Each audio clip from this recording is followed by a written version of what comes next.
गावातील मुलाची गोष्ट।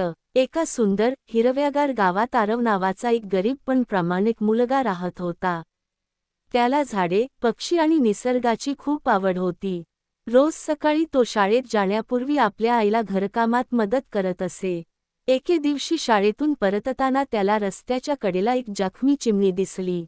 आरवने तिला अलगद उचलले, घरी आणले आणि तिची काळजी घेतली. काही दिवसांतच चिमणी पूर्ण बरी झाली आणि पुन्हा आकाशात उडू लागली. ही गोष्ट गावभर पसरली.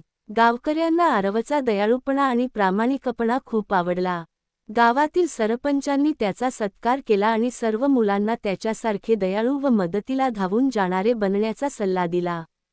आरवने मात्र नम्रपणे सांगितले, इतरांना मदत करणे हेच माझे खरे बक्षीस आहे.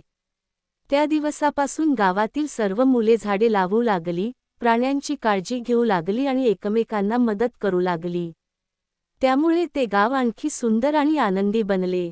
बोध, दयाळूपणा, प्रामाणिकपणा आणि इतरांना मदत करण्याची वृत्ती माणसाला खऱ्या अर्थाने मोठे बनवते.